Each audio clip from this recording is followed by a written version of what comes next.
Bonjour bien-aimés dans le Seigneur. C'est encore une grâce pour nous de pouvoir partager un morceau, une partie de la parole du Seigneur en ce jour. Le Seigneur m'a mis à cœur depuis hier, pendant un message que je faisais, de partager sur le lavage des pieds, qui est une pratique qui n'est pas en voie de disparition. C'est une pratique qui a disparu, je dirais, pratiquement disparu de l'Église moderne. Je ne sais pas si nous nous considérons comme des chrétiens entièrement à part ou des chrétiens à part entière. Ou alors c'est parce que nos églises, entre guillemets, ou assemblées ou communautés, sont tellement grandes, tellement belles, ou alors c'est parce qu'on ne peut pas se salir, au point où on a mis de côté le commandement du Seigneur. Alors nous allons aller rapidement. Nous allons lire dans Jean chapitre 13. Jean chapitre 13, à partir du verset 1 jusqu'au verset 17. Nous allons tout lire. Parce que c'est ce texte qui va nous enseigner. En fait. Jean chapitre 13, verset 1. C'était juste avant la fête de la Pâque. Jésus savait que l'heure était venue pour lui de quitter le monde, de quitter ce monde pour s'en aller auprès de son Père.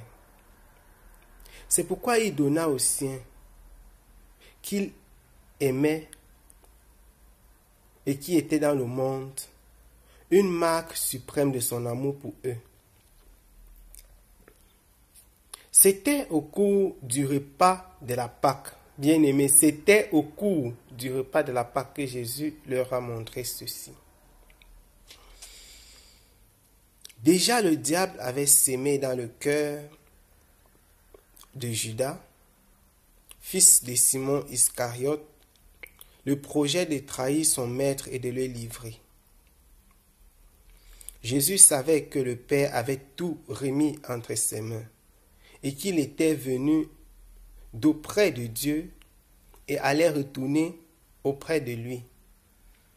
Il se levait de table pendant le dîner, posa son vêtement et prit une serviette de lin qu'il noua autour de la taille. Si vous lisez ce verset, on vous dira quand on dit poser son vêtement parce qu'il s'habillait de plusieurs tuniques, une tunique interne et une tunique de dessus. Donc il a enlevé celle du dessus qui était plus grande, plus grosse et plus lourde. Dans d'autres versions, vous verrez, c'est bien expliqué cela, qu'il a enlevé le vêtement de dessus. Voilà. Et il a donc posé, puis il a pris une serviette et il l'a nouée autour de la taille. Verset 5. Ensuite,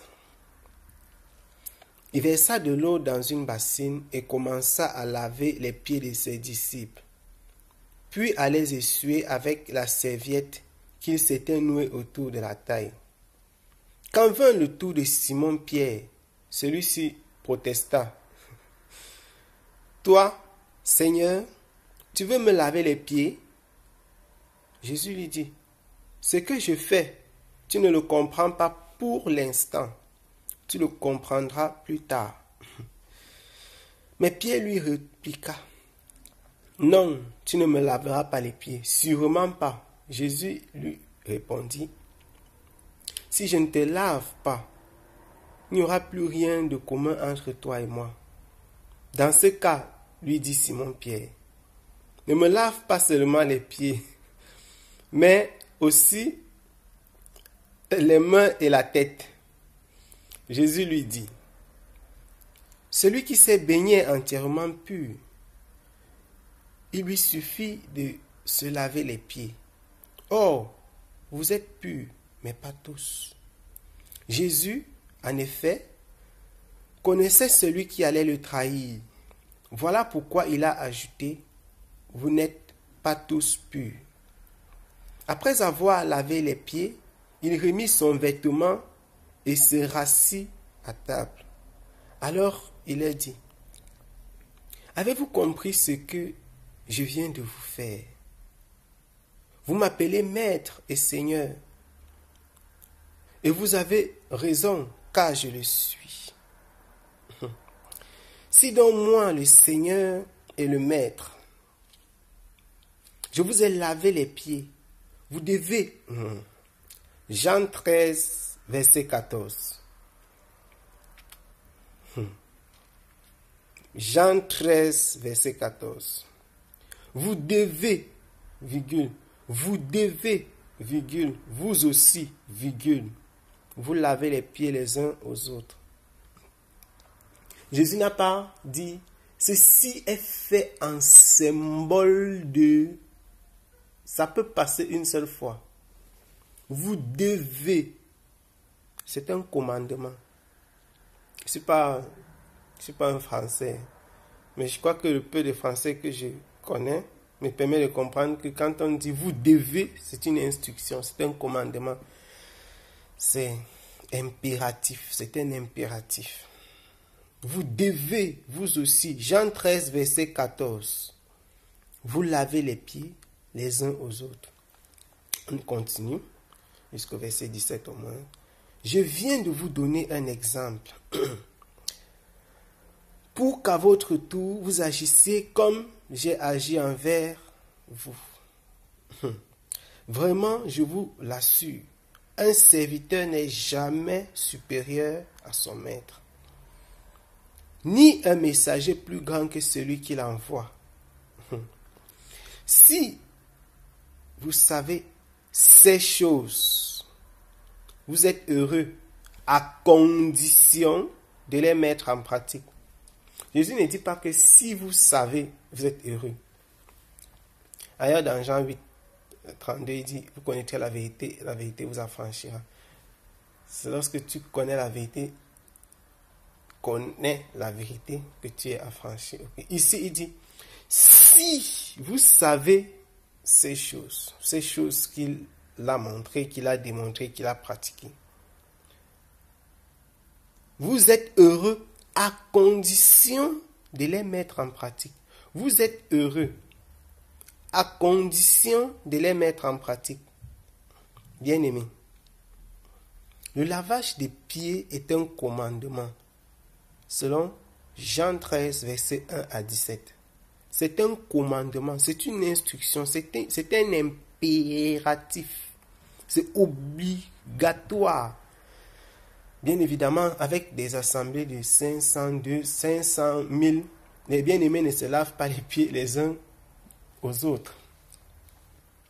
D'ailleurs, quel pasteur assis dans son trône, quel prophète, docteur, apôtre, avec son royaume qu'il a constitué, comment est-ce qu'il va? Est-ce que vous pouvez imaginer une miette d'instant qui va abandonner son trône pour laver les pieds de ces personnes malades, de ces personnes, laver les pieds.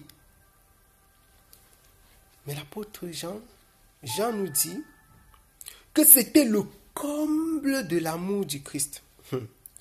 C'est pourquoi il donna aux siens qu'il aimait et qui étaient dans le monde une marque suprême de son amour pour eux. D'autres versions de la parole disent, il mit du comble à son amour pour eux. Il mit du comble à son amour.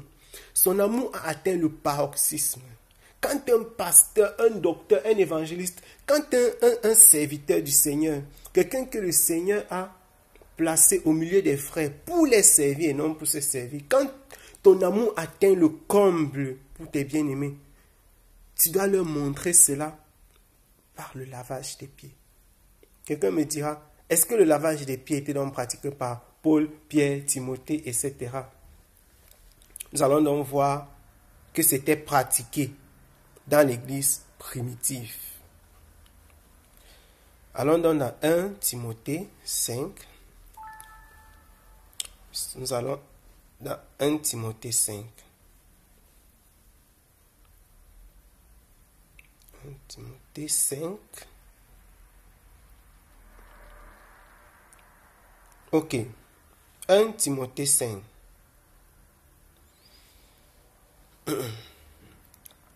Verset 9 à 10. pour être inscrite sur la liste des veuves assistées par l'Église, puisqu'il y avait des veuves qui étaient assistées par l'Église, et des orphelins bien évidemment. Parce que l'Église se chargeait aussi de cela. C'était aussi ça la fraternité.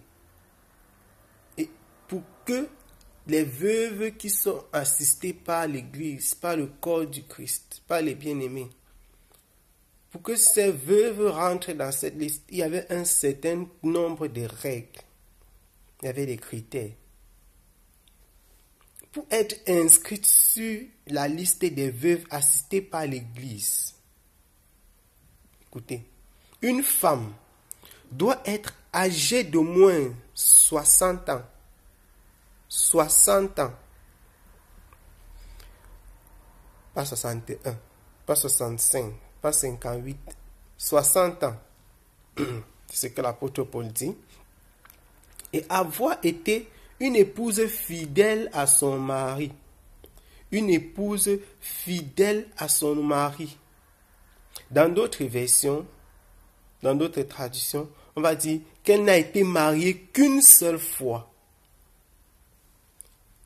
C'est-à-dire, elle ne s'est pas mariée, son mari est décédé et puis elle s'est remariée avant de redevenir veuve.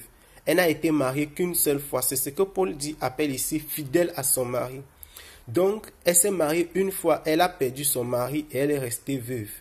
Et lorsqu'elle atteint l'âge de 60 ans, elle rentre, si elle a rempli les autres conditions. Elle doit être connue pour ses bonnes œuvres.